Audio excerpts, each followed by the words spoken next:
You know, I was just came back from a store, and I see this magazine on the rack. And I said, "Ooh, this is interesting. 100's Greatest Mysteries Revealed." Well, I mean, that's like ice cream to me. I mean, so I open it up. The first page, it's got Petra. Now, I didn't have time to read it. My wife said, "Put it down. We got to go." And I put it down, obviously. But I know what Petra is. I wonder if they do. Can anybody tell me what they think Petra is?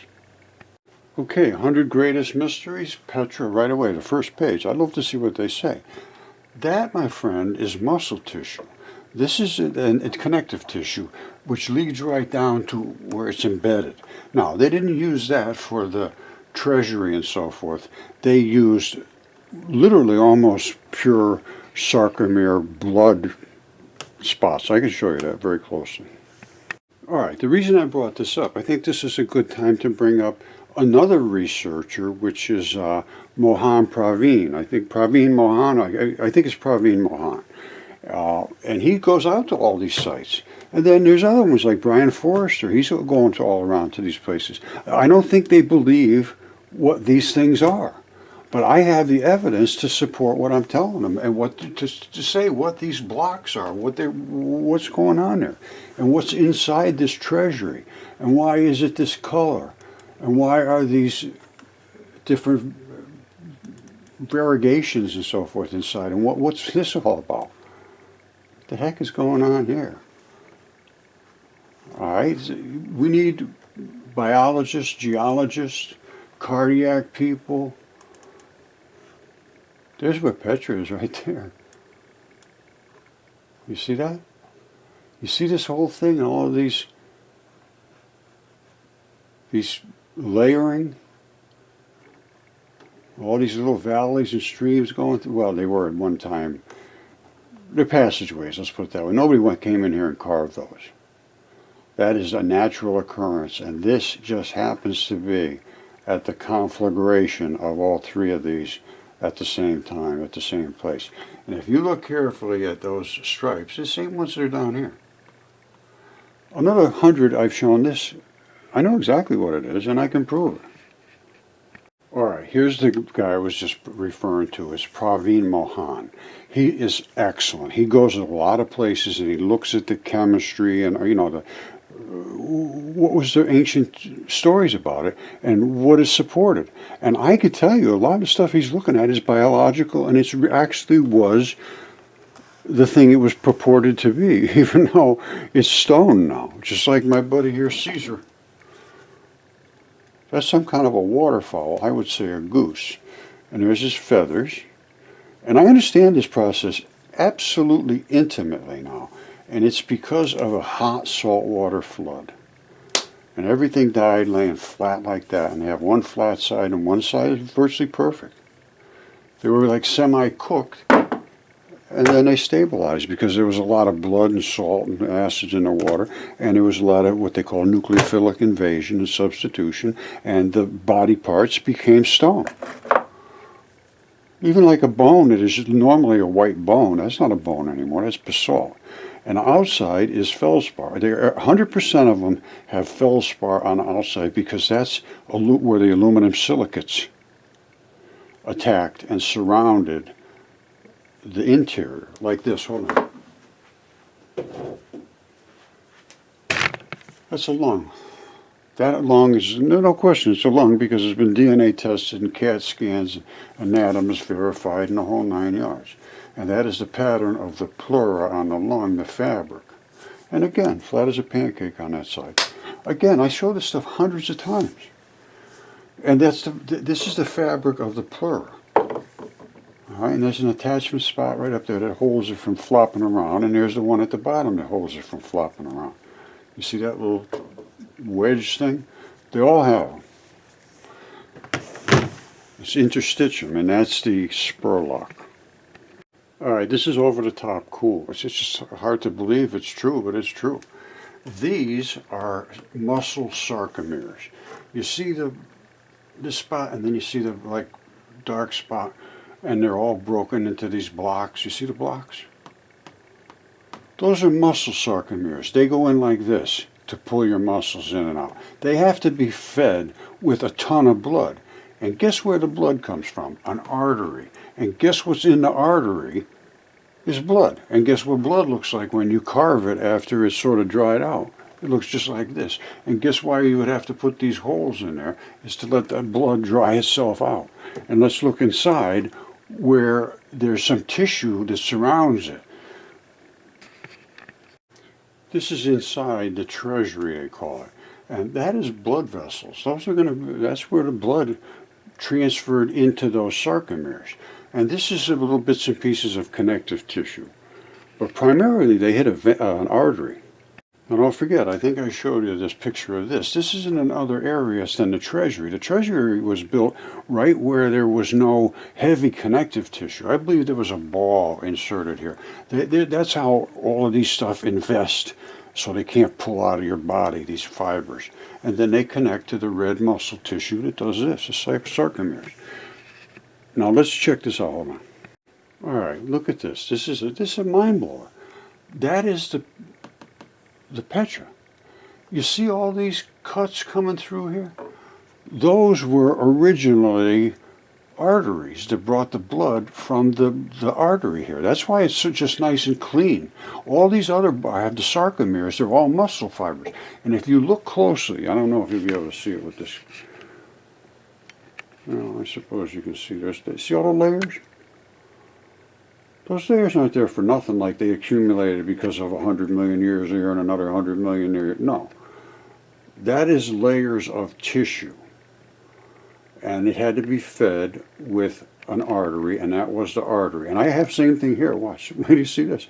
They would carve the same thing out of my artery. This, I just can't account for this, so it's just crazy, but it's true. This is the red blood that would have been at Petra. And it all sealed, and then of course all these cracks ran, and the blood congealed there, had nowhere to go. So they could carve into it, and it would have been carved right into a tube like that, which is just this solid red blood. So these are draining out, and the whole area drained out. But that was solid red blood at one time, and that's what they carved. All right, I showed you the sarcomeres. These come in like this. These are eroded. That's what all this red stuff is blood cells from the red blood.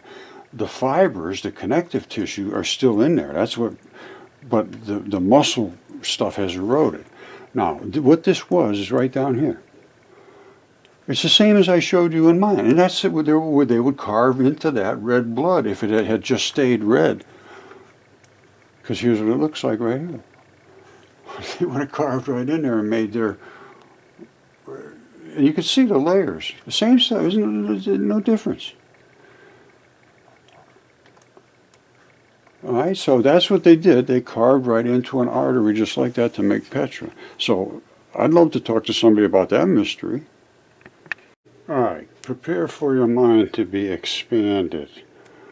That is what's called mucosa. It is your skin, it is the outer layer of fascia, and below that is the interstitium. These are these balls and all this webbing. These are the same balls and webbing. And this is very, very micro. This is the spot here. And then closer is here. And then when you get right down into the tissue layer, you can really see the little black dots and so forth that make up this webbing. Now, that's microscopic. However, it doesn't have to be. These are the same balls. And these are the balls that woman was talking about. And this right here, my friends, is the mucosa. That's the skin. That is that red fleshy area which has all the straps and balls, and they've eroded out, and that's become mud in this case. Where she was, they eroded out like this and blew away as sand and so forth. This is at the edge of the waters, but the whole earth, as far as I can determine, is 100% biology. All right, this is the Mars crab. It's not a crab. What it is an artery. And that artery brings blood down, and these are the legs of the blood vessels that go in to deliver blood to all of these muscle tissues. Now, this is the crab right here. it's feeding blood into all this layer of tissue. I have something very similar here to show. Now, you see all the red blood has run down here into sand. Well, mine hasn't eroded in between the layers of sarcomeres. But that's what these are, is layers of sarcomeres. These are the connective tissues. The way muscles work is they feed together just like this. When you pull in, they're sarcomeres. These are the connective parts. These are the pulley red parts, but these are also the erodible parts. All right, don't forget, there's your artery. See, this is nothing more than a muscle. And this is all of the red blood that would have fed in here. This is eroded, but that's the crab. Now, this is tendon, and then it feeds into muscle. Abrupt transition between tendon, where it glues in. I don't know what this was. I was a shoulder or something. I have no idea. But this is muscle. Now, this is made of sarcomeres. You see these little breaks here and there? I don't know if you can see those or not, but that's where some ended here and there. But believe me, they're in little tiny chunks. You can't see them here. Let me show you what they look like in microscopic. All right, these are the sarcomeres, like in those stripes of muscle that were in that block I showed you. Now, if you dig way down into here and look at it, you can see the sarcomeres start to show up. And then you get way down into it, you can see there's your fibrous and your non-fibrous, and they pull together. They erode right along these lines. All right, those are your muscle sarcomeres. Now this is another one. This is just nothing more than muscle. And this is where there's some red bloody running off of it. But this is primarily connective tissue, and the red runny stuff has run out in most places where it was easily eroded. Now there must be a blood vessel up in here somewhere. But this is the guy's van, so that's a pretty good size chunk of muscle. All right, so don't forget, you're going to see connective tissue, and you're going to see the red stuff and all the red lines washed out, because that's the parts that have to be gooey. The other ones are just straps. Okay, don't forget, there's your artery, there's your vein, and this is feeding the sarcomeres. And here are the sarcomeres. Remember I told you that they break and you end up with these connective tissue layers, and all the parts that would have pulled together, they just run out and they collect as this red debris that's just run off. You see it? That's what sarcomeres are, right there. All right, and it's being fed by this crab, which is nothing more than our artery.